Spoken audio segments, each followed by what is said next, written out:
Vamos entonces. Versículo 31. Y él les dijo, mire lo que les dijo el Señor: venid vosotros aparte a un lugar desierto. Perdón, ¿dónde lo invitó? A un lugar desierto. Y descansad un poco. ¿Cuánto debo descansar? Escúcheme, Señor, usted que está durmiendo todavía ahí. Y descansad solo ¿cuánto? Un poco. Porque eran muchos los que iban y venían, de manera que aún tenían tiempo para comer. Eso nos pasa a nosotros, ¿verdad? Que dice que eran muchos los que ellos atendían y entonces ni siquiera tenían ¿qué? Tiempo para comer. Eso nos pasa, ¿verdad? Muchas veces. Versículo 32. Y se fueron solos en una barca a un lugar desierto. Pero muchos los vieron ir y les reconocieron, y muchos fueron allá a pie desde las ciudades y llegaron antes que ellos y se juntaron con él. Y salió Jesús y vio una gran multitud, note por favor, y tuvo compasión de ellos, porque eran como ovejas que no tenían pastor. Y comenzó a enseñarle muchas cosas.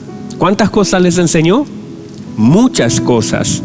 Cuando ya era muy avanzada la hora, sus discípulos se acercaron a él diciendo: el lugar es desierto y la hora ya muy avanzada.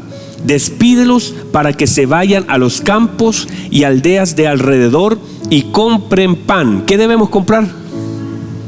No sé si Marlon lo hizo, pero pan hay que comprar. Y compren pan, pues no tienen qué comer.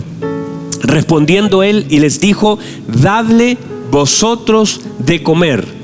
Ellos le dijeron: que vayamos y compremos pan por 200 denarios y les demos de comer. Él les dijo: ¿cuántos panes tenéis?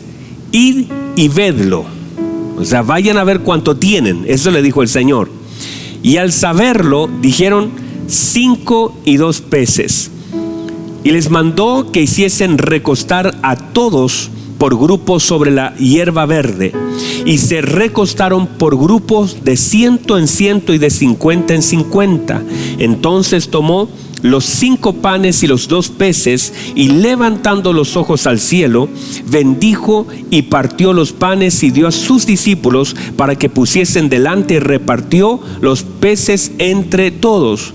Y comieron todos y se saciaron, y recogieron de los pedazos 12 cestas llenas, y de lo que sobró de los peces, y los que comieron eran como cerca de 5,000 hombres. Esa es la bendita palabra del Señor. Qué hermoso, ¿verdad? Yo sé que es muy conocida por lo demás, pero no quiere decir que no vamos a aprender algo hoy de la palabra. ¿Cómo le digo? Tome asiento, hermano. Bueno, tome asiento. Hay uno aquí, tome asiento, varones. Gracias. Entonces, una de las cosas importantes de lo que es la iglesia de nuestro Señor Jesucristo es entender justamente eso, el hecho de lo que yo tengo que hacer como iglesia, lo que yo puedo hacer como iglesia, pero también definir con tanta claridad aquellas cosas que yo no puedo hacer, aquellas cosas que solamente el Señor puede hacer, y en aquellas cosas donde yo necesito estar absolutamente dependiente y recibiendo la ayuda de nuestro Señor. Entonces, en la medida que nosotros tengamos entendimiento de lo que nosotros tenemos que hacer, porque hay cosas que el Señor ya habló. Cuando el Señor habla, entonces se despoja y toda la autoridad ya está puesta en lo que Él sabe que nosotros podemos hacer. Cuando el Señor dijo: ir por todo el mundo, predicad el evangelio, y estas señales seguirán a los que creen. Con eso, con la orden del Señor, es suficiente para que nosotros ya lo hagamos. No debemos estarle preguntando al Señor lo que el Señor mismo ya nos mandó a hacer. Entonces yo no puedo estar una semana orando para ver si le predico a mi vecina. Yo no puedo estar una semana en ayuno para ver si voy a predicar a un familiar. O sea, yo debo en consagración estar constante, pero ya la orden fue dada. Desde que la orden fue dada, el respaldo de Dios entonces está sobre aquellos que obedecen su bendita palabra. No sé si me explico, pero es el hecho de que hay cosas que ya no se tienen que, solamente se deben entender y luego se deben obedecer. Ya no se puede esperar, sino que se debe obedecer. En algunas cosas como esas, muchas veces la iglesia intenta meter la mano en aquellas cosas que solamente Dios puede actuar. Y a veces nosotros hay cosas que la gente no va a cambiar porque yo haga algo. La gente va a cambiar o va a ser transformada cuando el Señor haga algo. No sé si me explico. A veces nosotros intentamos de todas las formas posibles que alguien sea transformado, cuando solamente es una obra gloriosa del Señor el hacerlo. Yo puedo convencer a alguien de que está equivocado, ¿verdad que sí? Yo le puedo decir: Marlito, usted está mal, por ejemplo, haciendo eso, está mal en eso. Y yo te puedo mostrar biológicamente, científicamente, políticamente, socialmente, de que está mal financieramente, que lo estás haciendo mal. Pero eso simplemente va a generar en ti una conciencia pequeña de que hay algo mal. Pero lo que hace la obra del Espíritu Santo es que te ayuda para que eso que está mal sea revelado y pueda ser transformado. Porque la Biblia dice que el Señor, el Espíritu de Dios, convence de pecado, de juicio y de justicia. Eso es una obra del Espíritu Santo. Yo puedo mostrar que están mal, pero solamente el Espíritu Santo puede dar esa convicción. ¿Para qué? Para que nos podamos arrepentir. Entonces, este pasaje, como muchos pasajes de la Escritura, nos muestra parte de lo que el Señor puede hacer. Note, por favor, vamos a hablar acerca, espero alcanzar a hablar estas 7 cosas en este pasaje que voy a hablar acerca de lo que el Señor puede hacer. Vamos al número 1. Primero, lo lleva al desierto a descansar. Perdón, ¿a quién lo lleva al desierto? Tome esa palabra porque vamos a tocarla con el final. Lleva a los discípulos al desierto a descansar. Y eso es que no necesariamente el desierto es algo malo. No necesariamente, usted que me está viendo, a veces pensamos que los lugares de soledad son lugares malos. No necesariamente. Le voy a decir, el desierto no es malo, primero porque el Señor lo creó. Cuando uno ve el desierto, de hecho yo trabajé en el norte, y de pronto uno cuando ve el desierto no ve casi nada de vida. De hecho, en Chile tenemos el desierto más árido del mundo, y eso es sequísimo, eso no hay vida, no hay nada, no hay una planta. Y uno ve eso y uno dice: qué malo este lugar. No es malo, y no es malo porque el Señor lo creó. Hay que partir de la base que aunque sea un lugar que no se ve nada, aparentemente no hay vida, es tan seco, es tan peligroso en algunos casos estar ahí, pero no es malo por una razón: porque el Señor lo hizo. Y ya que el Señor lo haya hecho, quiere decir que es bueno, aunque sea difícil. Entonces hay ciertos lugares o escenarios que, aunque son difíciles, no necesariamente son malos, porque el Señor los hizo. Ay, qué hermoso. Entonces, el Señor lleva a los discípulos a un lugar complejo, pero necesario para ellos. Entonces, lo importante en sí no es el escenario donde estoy, sino lo que el Señor hace en ese escenario. O sea, otra vez, lo importante no es lo trascendente, no es el lugar en donde estoy, sino lo que Dios hace en el lugar donde estoy. Por eso el salmista decía: aunque ande en valle de sombra o ande en valle de muerte, tú estarás conmigo. O sea, lo importante no es el valle que tenga que atravesar, sino la presencia de Dios en medio de ese valle. Por lo tanto, lo importante no es dónde estoy, sino con quién estoy y el propósito por el cual fui llevado a ese lugar. O sea, uno tiene que definir en la vida que puede haber un lugar que sea medio complejo, una situación compleja, una situación que ahora mismo usted puede estar viviendo, una vida compleja, una historia compleja, pero lo importante son 2 cosas. Número 1, ¿quién está con usted en medio de eso que usted está viviendo? Y número 2, ¿cuál es el propósito de haber llegado a ese lugar? Porque yo no estoy en un lugar por casualidad, yo estoy en un lugar por un propósito. El Señor entonces abrió la puerta para que yo esté en el lugar donde Él me quiere tener. Y no estoy, cuando yo entiendo que mi vida se la entrega al Señor, y hay un asunto también de propósito eterno que no cambia a través de los escenarios. Yo puedo estar en un escenario de dolor, yo puedo estar en un escenario de peligro, yo puedo estar en un escenario de enfermedad, pero no cambia ni mi Señor ni su eterno propósito, independiente del lugar donde yo me encuentre. Mi amado hermano, el escenario no cambia el propósito de Dios.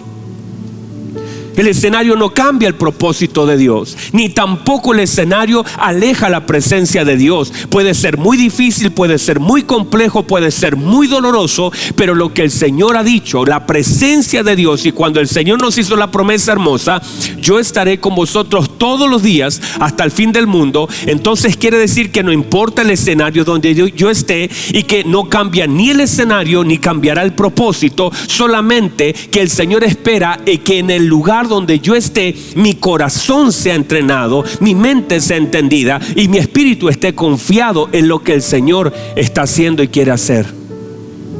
Entonces, pueden ser difíciles, pero no son malos, son necesarios. Y de hecho, cuando uno ve a los discípulos, están en dos, mire, en un mismo día, o en un día y una noche, están metidos en un desierto, y por la noche están metidos en una tormenta. Una cosa tremenda. O sea, si uno piensa, hasta 24 horas fueron medias complejas, porque en un momento están en un desierto y horas más tarde están en una tormenta, que usted si lo ve, una tormenta complicada donde ya no tenían fuerzas. Esto es fuerte. Entonces, en el desierto el Señor se manifestó, ¿verdad que sí? Y en la tormenta el Señor se manifestó. O sea, sea desierto, sea tormenta, sea cárcel, sea con gente, sea sin gente, el Señor se manifiesta de toda forma. Entonces, en el mismo momento, lo que quiero decir es que el Señor se ha de manifestar. Su amor, su poder, su gracia, su bondad, su misericordia se manifiestan en diferentes escenarios. Se manifiesta en un desierto, se manifiesta en una tormenta. No importa el lugar donde esté, sino lo importante es la manifestación del Señor en medio de aquello que yo estoy.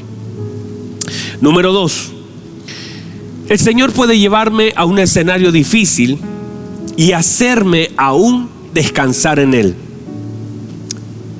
Yo lo hago. Esto es lo primero que estamos hablando. Yo lo hago. ¿Por qué? Porque es el Señor el que lleva a los discípulos y dice: vamos a un lugar desierto para poder descansar. Yo lo hago. Es el Señor que me lleva a un lugar. ¿Por qué? Porque el Señor conoce mi cansancio. El Señor conoce el nivel de fuerzas que tengo. Cuando mi alma desfallecía, me acordé del Señor y Él me libró de todos mis temores. Entonces, entender que a veces el Señor me lleva a algunos lugares con el fin de darme descanso, pero también todo lugar donde soy guiado por el Señor, también el Señor espera formarme, y yo debo confiar que Él me ha de sustentar. Ya reciba esto, por favor. O sea, el Señor lleva a los discípulos a un lugar desierto para hacerlos descansar. Pero todo lugar donde yo soy llevado por el Señor, también el Señor me forma, me enseña.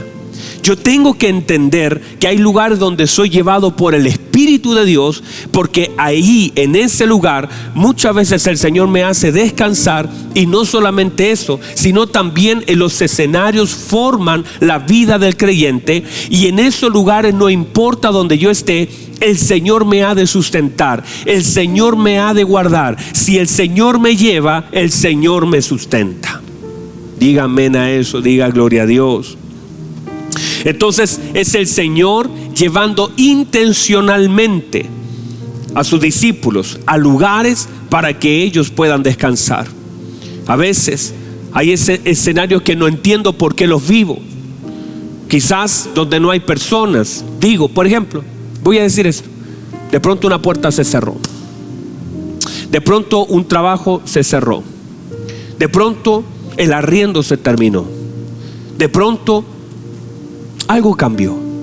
Y a veces simplemente es el Señor cambiándome de un escenario y metiéndome a otro escenario. Es Dios diciendo: a ver cómo tú estás aquí en este escenario donde parece que la cosa está bien. Por ejemplo, un escenario, todo está bien. Me cambia a otro escenario donde pareciera que todo está mal. O sea, estoy aquí y de pronto las cosas cambian. Pero debo entender que en ese escenario donde el Señor me lleva es porque también se me está midiendo lo que yo necesito. Como el Padre sabe, muchas veces me lleva a un escenario diferente. Se cierra una puerta laboral y que usted dice, yo no sé lo que voy a hacer, pero en este nuevo escenario que se abre, el Señor te va a sustentar. Alguien diga amén, por favor. Entonces a veces en medio de esos escenarios el Señor me lleva no solamente para formarme, no solamente para sustentarme, no solamente para mostrarme su amor, sino incluso para corregir aquellas cosas que están mal. Porque yo soy formado también por medio de los escenarios que estoy enfrentando. A través, incluso, por ejemplo, mire, alguien que no valore mucho su vida, que diga, bueno, la vida no le dé tanto valor. Y de pronto hay una enfermedad que aparece. ¿Qué haces tú? Inmediatamente le das un valor diferente a la vida que el Señor te da. Cuando alguien te dice, mira, usted tiene una enfermedad, inmediatamente le damos un valor diferente. Entonces nos cambiaron el escenario. ¿Para qué? Para corregir la forma en cómo vivimos nuestra vida. A veces de pronto se cerró una puerta laboral y ¿qué hacemos nosotros? Inmediatamente empezamos a valorar el trabajo que teníamos, porque hay una forma de corrección que es incluso la corrección es también quitándonos aquello que tenemos. A veces no nos damos cuenta y a veces somos ingratos con lo que el Señor nos da, hasta cuando ya no lo tenemos, se nos cambia de escenario y ahora le comenzamos a dar valor. ¿No ha pasado que de pronto uno mismo, hasta con los hijos, cuando se enferma, uno tiene un apego mayor? ¿Por qué? Por la necesidad de ello y por el dolor que nos genera el ver un hijo enfermo. ¿Cuántos, mire, le voy a decir esto, cuántas personas de pronto han valorado a sus padres cuando ellos han entrado en una enfermedad? Cuando estaban sanos, no los visitábamos mucho, no los llamábamos tanto, estábamos medio alejaditos, pero de pronto se enfermaron, la familia se unió, los hermanos se perdonaron, comenzaron a visitarlo más, todos los días los llamas. ¿Por qué? Porque ese escenario difícil viene a corregir algunas cosas que están mal. Yo no sé si hay alguien acá. Bueno, acá no hay nadie, pero allá por último. O sea, lo que quiero decir es que a veces los escenarios vienen a nuestra vida. ¿Para qué? Para generar corrección en la forma en cómo nosotros vivimos la vida que el Señor nos ha dado. ¿No le ha pasado? Que de pronto una enfermedad genera una cosa en la persona. Por ejemplo, si dijeran, no sé, tu mamá, tu papá, tu hermano le quedan 2 meses de vida, corregiríamos toda esa falta de tiempo y de cariño y todas las expresiones que nunca hicimos, las haríamos. Por ejemplo, hay gente que dice, no, a mí me cuesta expresar lo que siento. Pero si a esa persona le quedaran 24 horas de vida, usted no tendría ningún problema en decirle todo lo que siente por él o por ella. Usted no tendría ningún problema, porque el dolor del escenario que vive genera una transformación en las cosas que hace. No sé si me explico. El dolor del escenario que estoy viviendo genera una transformación en la forma en cómo trato lo que vivo. Cuando la cosa parece eterna, entonces uno, es más, por ejemplo, de hecho hay gente que es media flojita, que llega media tarde al trabajo, que va media desganada, hasta que de pronto viene el recorte a fin de mes. Hasta que dicen la cosa en la empresa está difícil, así que a fin de mes vamos a despedir a la mitad del personal. ¿Qué hace la gente? El que llegaba a las 8:05 llega 1/4 para las 8. El que se iba a 10 para las 6 estaba abrochándose los zapatos para arrancar, ahora a las 6 recién está mirando y está ordenando las cositas. El que tomaba 1:30 horas para comer, ahora toma media hora, porque él no quiere irse por cuánto necesita ese trabajo. Y digo eso porque algunos escenarios son tan importantes en nuestra vida, no solamente para descansar, no solamente para conocer el amor de Dios, sino también para corregir actitudes y formas que tenemos equivocadas de vivir la vida que Dios nos da.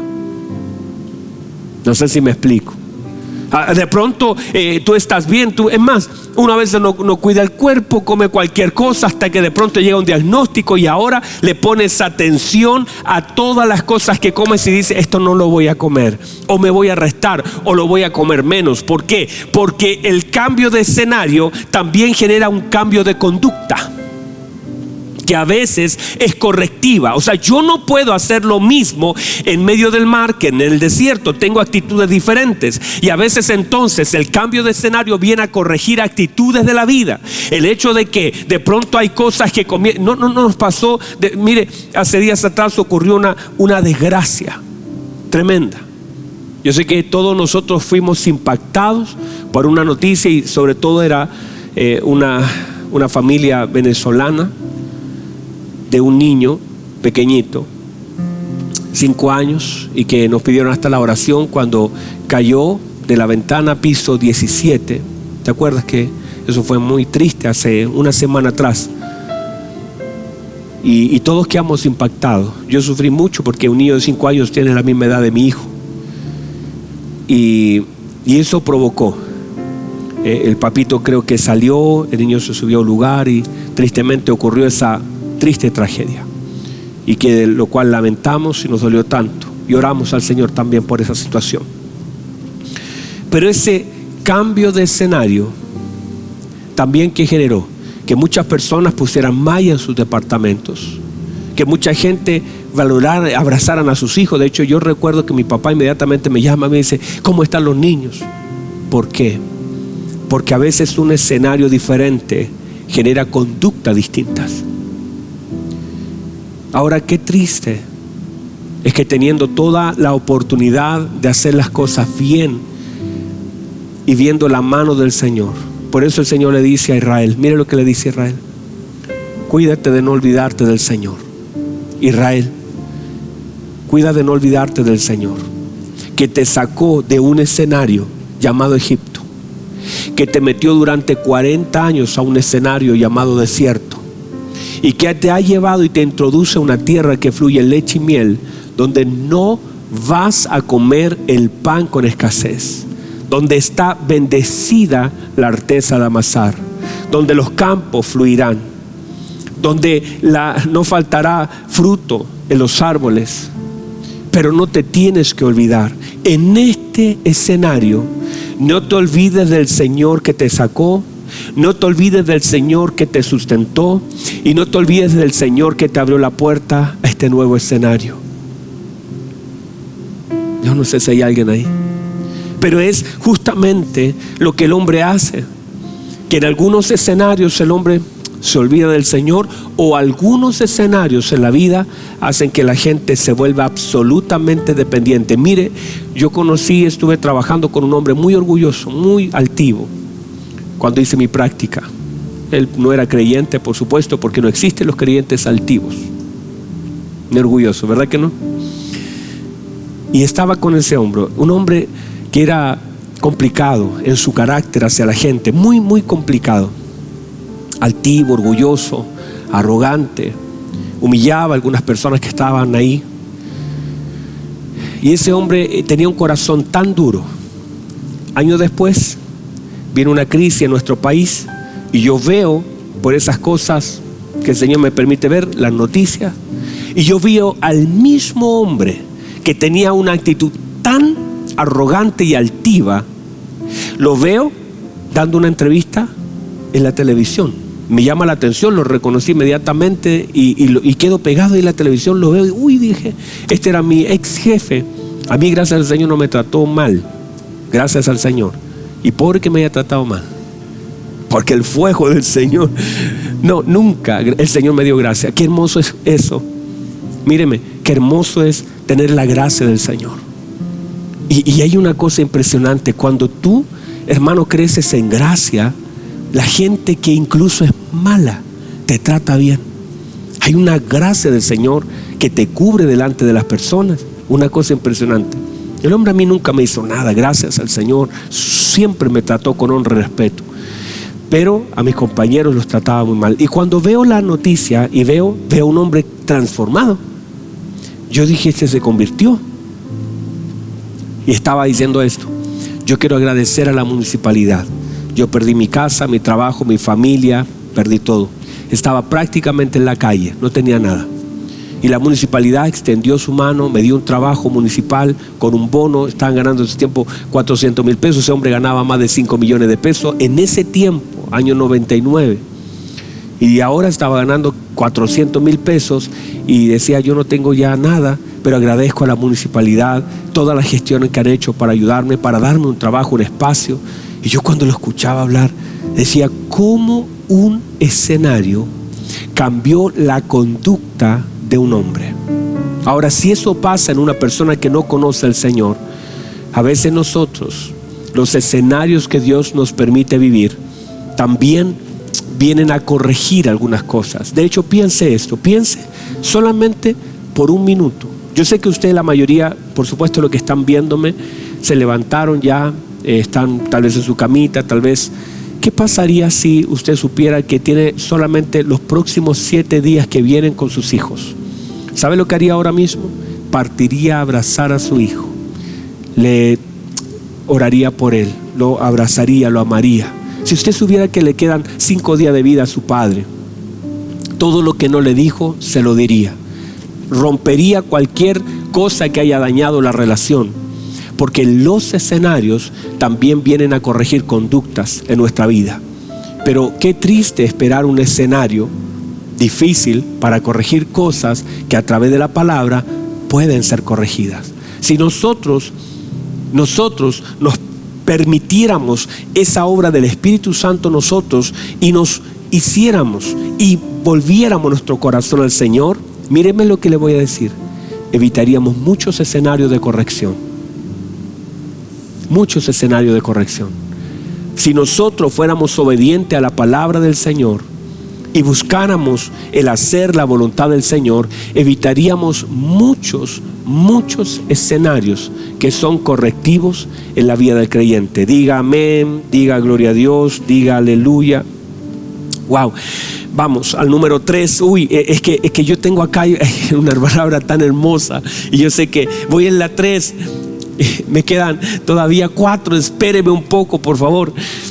Bueno, me toca después de las 12 todavía la reunión de las 12, así que ahí puedo seguir, pero hay una gracia del Señor en este mensaje que es muy hermosa y que yo sé que le está bendiciendo. Yo espero que usted me diga amén, pastor, esta palabra es del Señor para mí. Mire lo que sucede.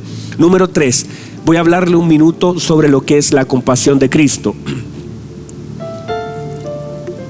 La Biblia dice que el Señor tuvo compasión de ellos porque eran como ovejas que no tenían pastor. ¿Eran como qué? Eran como ovejas. Yo sé que hay personas que cuando yo hablo en la tele o en el celular, hermano, responde porque me lo dicen. Me dicen: pastor, yo estoy tan metido que yo le respondo ahí. Gracias, hermano. Eran como qué, como ovejas que no tenían pastor. ¿Y qué fue lo que le pasó al Señor? La palabra compasión, note por favor, la palabra compasión es que las entrañas aquí adentro del Señor fueron sacudidas. Esto es, las entrañas del Señor aquí adentro al Señor se le sacudió todo. Esa es la palabra compasión, se le movió por dentro algo. Ahora note por favor, la Biblia no dice que el Señor tuvo compasión porque ellos estaban enfermos. No dice que tenían compasión porque tenían hambre. Dice que el Señor le generó dolor porque eran ovejas, eran como ovejas que no tenían pastor. Mire la importancia de un pastor. Mire la importancia de un pastor. Que el Señor dice que el Señor fue conmovido corpóreamente porque los vio y eran como ovejas que no tenían pastor. O sea, lo que conmovió al Señor no fue que tuvieran hambre, no fue que estuvieran enfermos, sino que eran como ovejas que no tenían pastor. ¿Por qué? Porque un pastor está allí ¿para qué? Para guiarte, para cuidarte, para alimentarte, para protegerte, para direccionarte. De hecho, una oveja en su estado natural es muy difícil que sobreviva. Necesita un pastor. La oveja y el pastor están ligados, uno de los primeros oficios en la Escritura. Entonces, nos dice la Biblia que el Señor le hizo consejería a todos porque todos necesitaban un consejo. No es eso, sino, mire lo que hizo el Señor. Ponga atención, versículo 34. Mire lo que dice el versículo 34. Y salió Jesús y vio una gran multitud y tuvo compasión de ellos, porque eran como ovejas que no tenían pastor. ¿Y qué hizo el Señor? Y comenzó a enseñarle mucho. ¿Qué hizo el Señor? ¿Comenzó a qué? ¿Cuál fue la respuesta entonces del Señor al ver esa multitud? La enseñanza. Qué hermoso. Mire, por favor. La respuesta a la compasión del Señor sobre esas personas fue la enseñanza. O sea, el Señor responde con su palabra a la necesidad que está delante de él. Uy, qué hermoso. Yo lo tengo que volver a decir. El Señor responde con su palabra a la necesidad que le generó compasión en su corazón. O sea, lo que puedo decir de esto es que lo que puedo oír del Señor a través de su bendita palabra es la respuesta de lo que Él sabe que yo necesito. Lo vuelvo a decir. Lo que yo puedo oír del Señor, lo que el Señor me da a través de su palabra, a través de estas predicaciones, es simplemente la respuesta a la compasión de lo que el Señor sabe que yo necesito. O sea, lo que usted ahora está escuchando, mi amado hermano, es una manifestación de la compasión de Cristo a lo que Él sabe que usted necesita. Se lo vuelvo a decir. Es tanta la compasión de Cristo por nosotros, es tanto el amor del pastor de los pastores, que lo que Él hace es compartirnos su palabra, porque cuando Él vio a ese grupo, a esa gran multitud, que eran como ovejas que no tenían pastor, y sintió compasión, lo que hizo el Señor fue comenzar a enseñarle mucho. Entonces, la mucha enseñanza manifiesta el mucho amor. La mucha enseñanza manifiesta el mucho amor. Cuando se deja sin enseñanza, entonces se manifiesta poco amor. Es como que a un hijo, a uno le da lo mismo si aprende, si no aprende, si hace cualquier cosa. ¿Qué hizo el Señor? Vio que eran como ovejas que no tenían pastor, ¿y qué hizo? Les enseñó. Ahora, ¿por qué hoy el Señor te está hablando? ¿Por qué hoy día tenemos 3 reuniones? ¿Por qué usted está ahora a las 9:30 de la mañana, luego a las 12 del día y después en la tarde a las 7? ¿Por qué? Porque el Señor te ama tanto que quiere enseñarte mucho. Ay, yo no sé si hay alguien que lo pueda recibir. Es tanto el amor del Señor hacia nosotros que toda la mañana, a las 7 de la mañana, hay una palabra de Dios para ti. Que el momento que tú abras la Escritura, hay una palabra de Dios para ti que intenta manifestar el gran amor y la gran compasión que tiene, porque lo que el Señor tiene para sus hijos a causa de la compasión es su palabra y la dirección. Entonces, cuando yo veo la manifestación del amor del Señor, en realidad lo veo por medio de ¿qué? De la mucha enseñanza que recibo de mi Señor. O sea, es tanto el amor que Dios te tiene que te enseña, te instruye.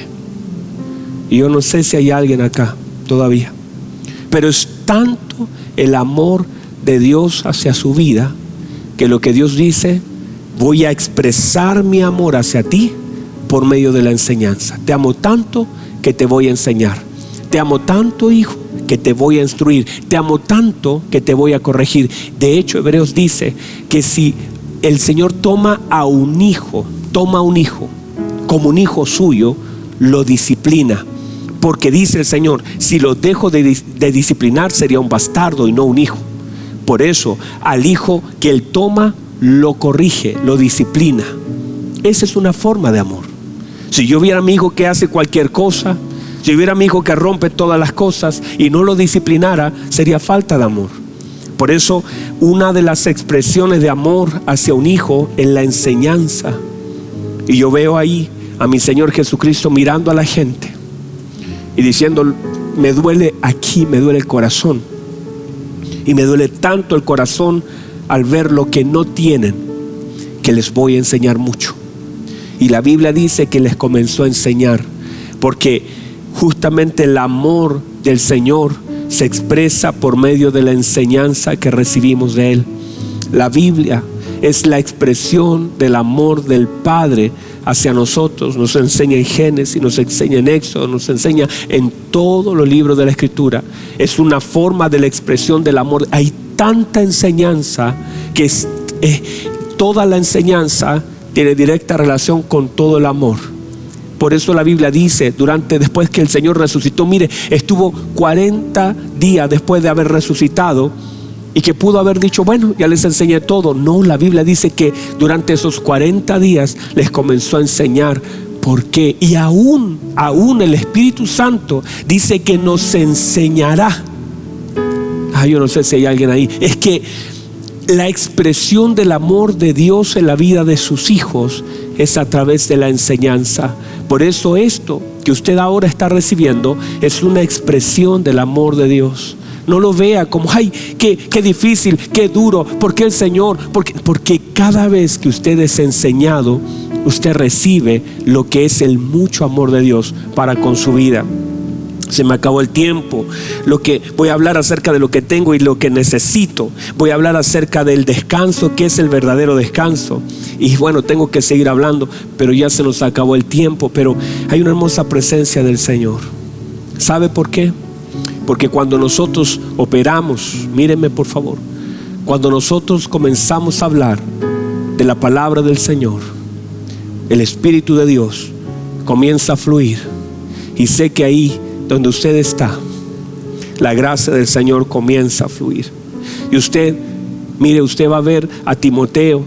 El apóstol Pablo dice, tú has aprendido las Escrituras desde pequeño, las cuales te pueden hacer sabio para salvación. Entender que cada vez que nosotros, de hecho ayer veía a mis hijos, estábamos jugando el reto bíblico, y mientras estábamos ahí jugando, mis hijos respondían. Mi Davidcito respondía cosas que uno dice, a los 5 años ya las sabe. Yo no las supe ni a los 20, mi hijo a los 5 ya las sabe. Danielito respondiendo con entendimiento nombres de la Biblia. Yo decía, ¿cuántos saben? Y sabe, esta generación que tenemos es una generación muy amada, muy amada. Ve a los niños de homeschool, una generación muy amada, porque la expresión del amor del Padre es la enseñanza hacia la vida de sus hijos. Ay, qué hermoso. Es más, en el seminario de matrimonios el día viernes, hay personas que ponían ahí en los comentarios, si esto me lo hubieran enseñado hace 10 años atrás, hubiese cometido tantos errores menos en la vida matrimonial. ¿Qué faltó? Enseñanza.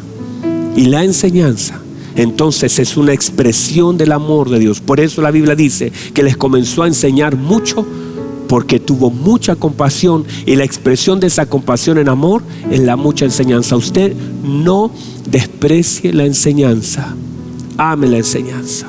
Diga, esta palabra es para mí.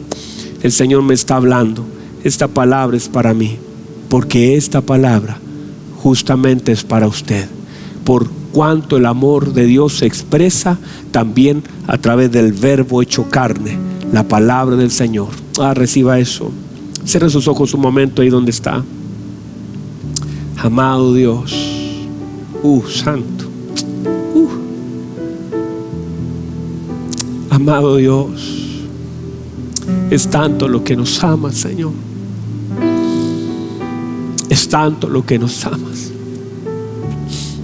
Son tantas las expresiones de amor que recibimos. Y sé que hay alguien ahí, Señor, que mientras yo estoy compartiendo esta enseñanza, dice cuánto me ama Dios, que me instruye, me corrige, me ama. A través de su enseñanza me muestra su amor. Estoy seguro, Señor, que hay alguien ahí que se siente amado por medio de esta palabra. Yo sé que hay alguien ahí, Señor, que dice, Señor, gracias por tu amor, porque lo expresas a través de la enseñanza que me das.